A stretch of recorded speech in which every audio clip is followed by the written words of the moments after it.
In today's video, I'm going to show you how to use the Google Translate function in Google Sheets. Working with different type of spreadsheets where you need to translate one language to another has been made easier with the Google Translate function. Here's the formula. We have the Google Translate, your text or your cell reference, your source language, and your target language. And as you see here, for each language, there is a language code. And these language codes can be found right here at the developers directory, and I'll be leaving the link down in the description. So for our example languages here, for Spanish it is ES, German DE, and French FR. Let's get started. So let's start a formula with an equal sign. Type in Google and select Google Translate. So select your text. You can type in your text or you can just click on your cell reference, comma, open quotation mark, put in the source language code, so that's English, EN, close quotation marks, comma, and now for the target language, which is Spanish, ES, close quotation and press enter.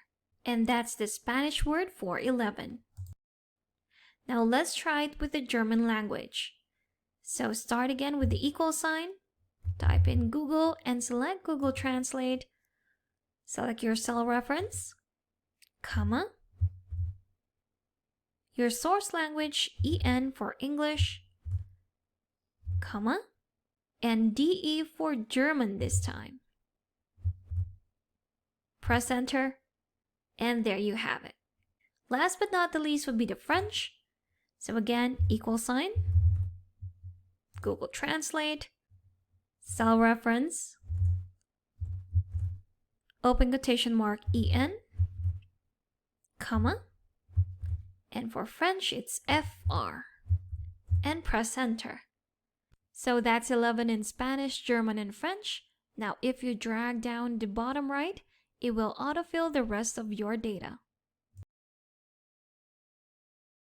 And that's how easy it is to use the Google Translate function in Google Sheets.